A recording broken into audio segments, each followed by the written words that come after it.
around at your other guys. I mean, they're all murderers, right? And you see how everything that DiCaprio is trying to do here is about calming the situation down. We're gonna see him realize, him change tactics, which is also such a ballsy choice. You can't just keep riding the same tactic the whole way. At a certain point, you're gonna need to fight. You're gonna need to push. So we're gonna watch him navigate this relationship dynamic in ways that keeps the frame really, really alive and active and has him just constantly responding to what Jack Nicholson is giving him. What is up? My name is Douglas Nyback. This is DNA. Acting is reacting, is one of the things that you're gonna hear all the time as you're learning and growing as a performer. I was told this for the first time in theater school, and back then I was just trying to memorize my lines, get a base understanding of the story. There's so much to learn when you're starting out, even when you're intermediate, but the main difference between intermediate level actors and advanced level actors is that advanced level actors are reactive. This is gonna be the first video where I talk about this concept, but it's not gonna be the last. Today, I'm micro-focusing on relationships. This is gonna be a deep dive today. We're gonna talk about this concept, then I'm going to show you examples from one of my favorite movies, The Departed. So without further ado, let's dive into this video. Okay. Beginner level actors are just trying to figure it out. There's so much that you have to learn, there's so many skill sets that you have to cultivate, and you end up experiencing a period of meteoric growth because you don't know anything and then you know some stuff. And you're like, whoa, it's like going to the gym for the first time. If you've never picked up a weight before and you start lifting regularly, you get way stronger, way faster. Then you plateau because what goes into taking you from intermediate into advanced is much more micro-focused. Today is all about that. So if the main difference between beginner level actors and intermediate level actors is beginner actors don't know shit about shit and intermediate level actors know a bunch of stuff, then what's the difference between intermediate and advanced? To me, the biggest difference is intermediate level actors seek control and advanced level actors seek reactivity. Hence, acting is reacting. So why do intermediate level actors seek control? Because so much of the acting process is out of our control. We can't control if casting likes us. We can't control if we fit the project. We can't control if we're going to be in a period of, existential dread as we don't book for a year. We can't control so much about what our lives are as performers, so we seek control in our scenes. I was very guilty of this. I would micro-plan all of my moments and all of my beats. I would be like, in this moment, I'm doing this, and in this moment, this is my opinion of what's being said to me, and in this moment, this is what I'm gonna feel. And we create auditions that are a series of pre-planned moments, and it's not even to say that that can't work, because it can. It's not to say that it can't book you work, because it can. The problem is that there's a limited number of things that you can predict as an actor. Like realistically, you can only be ready for 10, 15 realities at one time if you're like operating at peak mental capacity. If I am entering into an audition with a plan of this is how it's going to happen because this is how I have created it and I am not going to be surprised by it, then the audition can only ever be as interesting as my ability to predict and control it, which is very limited. I can only predict so many realities. I can only control so many realities. But that's not the way life works. In life, we don't know what's coming next. So we are presented with millions of possibilities, and we have to react and respond to them, and we don't know how we're going to do that, which is inherently more interesting. This is the trap of the scripted medium. We know what's coming next. We are, in essence, God in that way. That's what makes it difficult. If I'm going into a performance and all I'm trying to do is make things that I have prepared happen, then I can guarantee my audition will only ever be as interesting as my limited ability to control things. But if I go in saying, okay, I know the story, I know what comes next, but I don't know how the other person is going to do those things, then it opens me up into a new reality, which presents me with far more possibilities, which puts me into a position where I have to say, I know the road we're on. I have charted the course. I'm driving from here to New York City. I know the highways I'm gonna take, but I can't go on that journey, staying in the left lane, going 85 miles an hour, never stopping, never slowing down, never responding to traffic. I'm gonna kill myself and others, right? I have to go into that drive knowing I've got a plan, and the entire way for hours and hours and hours and hours, I am going to have to remain active and responsive to traffic. That's where we cultivate reactivity. We have a plan and we have to react to what's put in front of us in the moment. The script is the road. Of course we plan that journey. This is where we take the exit. This is where we get onto another road. Like, we know how we're gonna get there, but we don't know what's going to happen to us on that journey. And that is the difference between homework, planning the trip, and the actual job of acting on camera, which is reacting to what's happening to us.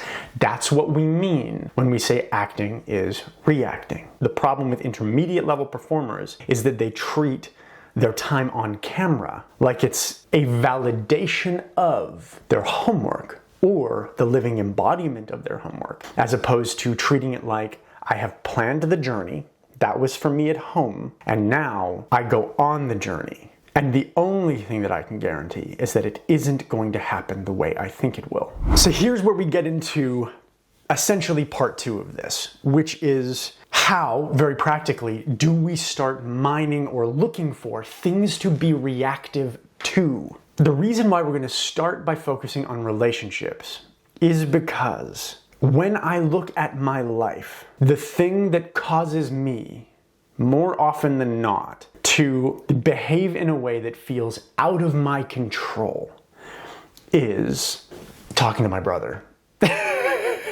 I'm just gonna straight up tell you. Now, listen, I love the shit out of my brother. We have worked on our relationship in life a lot, and it's gotten a lot better, and I got a long history with him, as most people do with their family, right? This is just a true thing. I consider myself to be a relatively rational, reasonable person. I'm pretty in control. I deal with high levels of emotion and vulnerability and other people's trauma all the time, every day, all day. I'm pretty good and pretty even in most of those situations. I'm not saying I'm perfect. I am not saying I have been perfect. I'm not saying I've always treated that the way that I do now, but you know, we live, we learn, we grow. And you put me on the phone with my brother, and all of a sudden, it's like my nervous system is spiking, and every single thing that he says to me is something that can trigger me. And he could be talking about nothing. He could be talking about a video game. He could be talking about like we're not talking about deep-seated emotional conversations. It's just that I have 40 years of a relationship with that guy. I love him dearly, and we have been through some shit. So every conversation we have is not just the conversation we're in, it's every conversation we've ever had, ever, carrying into the interaction. So if he does something that irritates me, he's not just doing it in the moment. If I meet a stranger on the street and they do something that irritates me, I'm like, okay, cool, yeah, it was irritating, whatever, move on. If my brother does it, I'm like, oh, you have always been doing this, and already I'm more reactive. I'm more out of my own control. So when thinking about reactivity, ask yourself, when in life do I become my most reactive? And how can I implement that into my performance? In this case, clarifying history of relationships. You can take the same line of dialogue and say it to your mother, say it to your father, say it to a stranger, say it to your lover, say it to your life partner, say it to a sibling, say it to an enemy, an antagonist. And the way you deliver that same line will change completely, because you will be reactive to the relationship dynamic in front of you. Most actors ask in their homework, who is this person to me? But then they don't in their takes ask, and how does that affect my behavior in the way that I interact with them? And how does it put me as an actor out of control? How does it make me more reactive? This is one of the biggest things that I run into with actors one-on-one. They have the right answer in their homework, and they are not using it, because if they use it, it puts them into a position where their nervous system spikes. They feel something, and they start riding an emotional edge, and that feels uncomfortable. Reactivity is uncomfortable. The vast majority of our lives, our bodies are trying to keep us out of those interactions. You chose the profession where that's where you fucking live. That's what the money is for. Relationship specificity. Who is this person? Homework. Who are they to me? And then the reactive job of being an actor on camera. How does who they are affect the way that I interact with them? And very specifically, how does it nudge me out of control? How does it put me into a reactive state?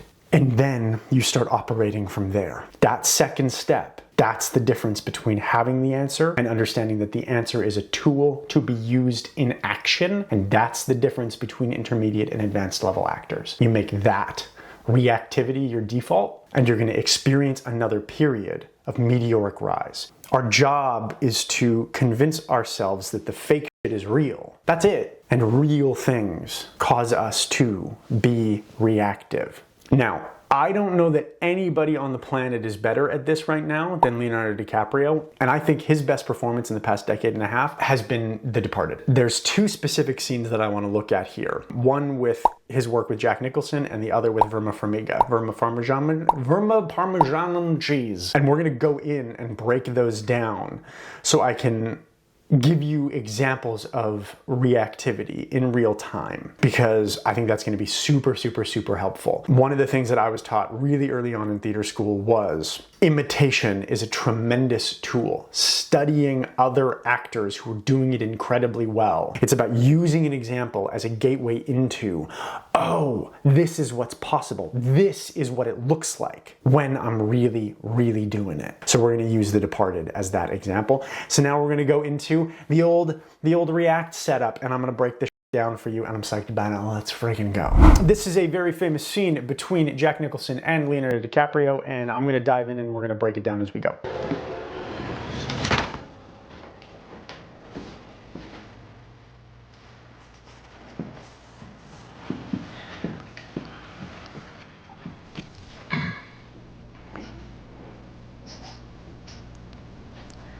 Smell a rat. Okay, so out of the gate, just to set the context, if you haven't seen the movie, you really should. Jack Nicholson is a psychopath crime boss who will kill the shit out of somebody and anybody, honestly. He's completely reactive, and it's a terrifying thing. Leonardo DiCaprio is an undercover police officer whom, at this point, is in a state of extreme duress, intensity, all of this stuff. Very simple, clear relationship dynamics. Undercover police officer, the murderous psychopathic crime boss that he is trying to put in jail.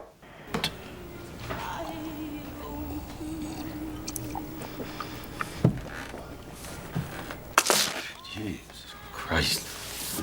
You got a girlfriend? It's a small thing, but I want you to pay attention. It's easy in this scene to pay attention to the big stuff because Jack Nicholson is the biggest personality in the history of cinema. But I want you to pay attention to the way that Leonardo DiCaprio is watching him. He's watching him like he has no fucking idea what he's going to do next, because he doesn't. A lot of the scene is very famously improvised. Jack Nicholson is very famous in the way that he improvises. He improvises within structured script. In this particular scene, you see Leonardo DiCaprio walking in as an actor, fully understanding, I have no idea what this guy's gonna do. No idea what the human being, the sack of meat in front of me, is gonna do. That by its very nature is reactive and is rooted in the relationship that he has with a psychopath whom you cannot predict his behavior. It's easy in the scene to get caught up on Jack Nicholson, but I want you focused on Leonardo DiCaprio. No. No, why? What does that matter? Depends. I'm sure by now you know I got an informer in my outfit. Cop. State East Boston Police Department. I'm not sure. Jack Nicholson is active. His face is big, he's twitchy, Jack Nicholson is one of the biggest performers in cinematic history. Like, he's physically very big. And Leonardo DiCaprio, honestly, very often is. I feel like some of his more modern movies, he's gotten into this place where it's like the battle of like who can pull more faces. And in this scene, it's fascinating to see him just dial in and become a scalpel where Jack Nicholson is a broadsword. And this is all based on that sense of relationship. If I set this guy off, he is so reactive that I could fucking die. And that's entirely based in relationship dynamic. Jesus Christ. You sure it's not the FBI? Yeah. It ain't the FBI. Ex-wife. Old girlfriend. Are stupid. Again, large, big, brings you down, lots of this facial business. affectation, bringing his hand in the frame. Huh? Well, I guess that leaves me out. You know, past a situation like this, I kill everybody. Everybody that works for me. The scene is so tense, it gets me going. Holy. Right. You know, Frank, I look around at your other guys. And you see how everything that DiCaprio is trying to do here is about calming the situation down. Keeping the situation, he tries to get him to laugh. He tries to get him, you know, like he's like, I'm not stupid. Gets him laughing to a degree that de-escalates the tension here. We're gonna see him realize, I think if my memory of the scene is correct, him change tactics, which is also such a ballsy choice. You can't just keep riding the same tactic the whole way. At a certain point, you're going to need to fight. You're going to need to push, right? You want to play dead if you see a bear, but if the bear comes at you, you're going to have to fight back. So we're going to watch him navigate this relationship dynamic in ways that keeps the frame really, really alive and active, keeps the performance really, really alive and active, and has him just constantly responding to what Jack Nicholson is giving him. I mean, they're all murderers, right? Right? And I think, could I do murder? And all I can answer myself is, what's the difference? Give him up to the Almighty. You see, that's my point, you know. You accused me once. I put up with it. You accused me twice. I quit.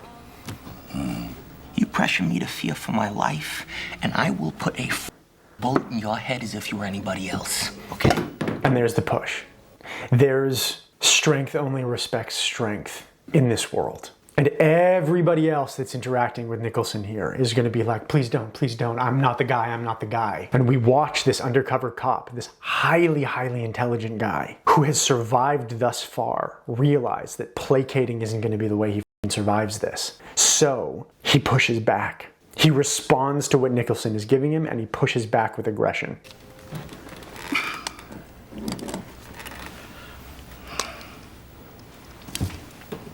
Now, DiCaprio didn't know that Nicholson brought a gun into this scene. Now, this is a prop gun, it's not a real gun, but he didn't know that he brought a gun into the scene. What we're watching right now is true reactivity, because he genuinely didn't know this was coming. This is what I'm talking about. We know approximately what's going to happen. We have planned the trip. This is responding to traffic. This is a really big example of it, which is why I wanted to use this example. But like, this exists in every single scene that you do, if it's a movie like The Departed, or if it's like Christmas in Kentucky 17, now more Crimsmans. Like, it's the exact same rule applies. We simply do not know how the other person is going to do what is on the page. That is the secret sauce that you need to become addicted to.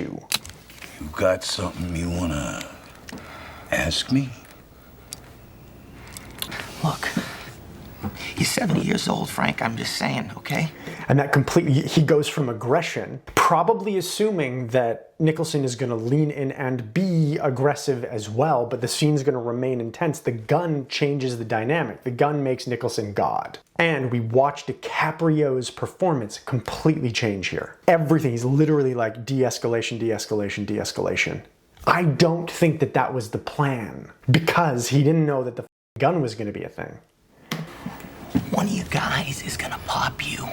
One of you guys is gonna pop you. And as for running drugs, what the are you doing? What are you doing? You don't need the money or the pain in the ass, and they will catch you. I haven't needed the money since I took Archie's milk money in the 3rd grade. Tell you the truth, I don't need anymore either.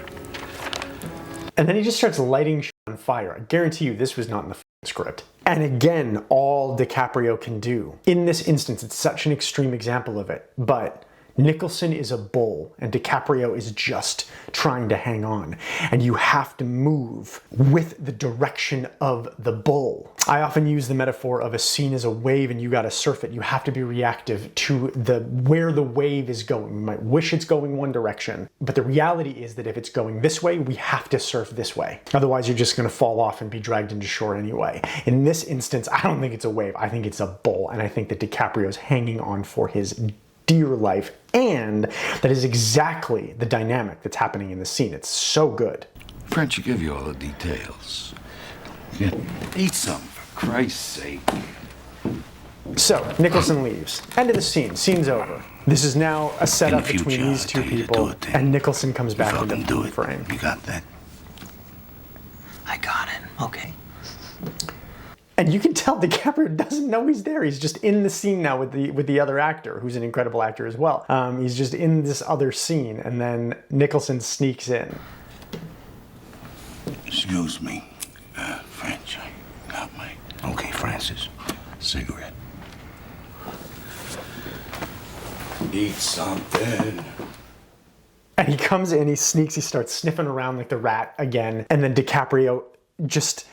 It ends the scene in a way that forces DiCaprio back into this position of powerlessness, which is that relationship dynamic. At the end of the day, you're not going to out-psychotic Nicholson in this moment, which puts him into this position where the relationship dynamic propels him into whatever the next scene is, and the next scene and the next scene, which is that his life is becoming further and further and further out of his control. It's amazing. Hey, hi, hello, Doug from the future here. So, past Doug was very well-meaning and got very excited to do a deep dive into acting as reacting, and may have accidentally recorded like a 45 to 50 minute YouTube video, which is a lot for the algorithm to actually pump out to people, and it's a lot for people to process in one video, and it's a lot for my poor sweet editor and producer Dahlia to do in one go without dying. So we're gonna split this into two. Today's episode ends here. Next instructional videos episode, which will be coming out not next Thursday because that's podcast, but the Thursday after, is going to immediately pick up with an awesome breakdown of a scene between Leonardo DiCaprio and Verma Farmiga. Then I get up on camera in an audition setting and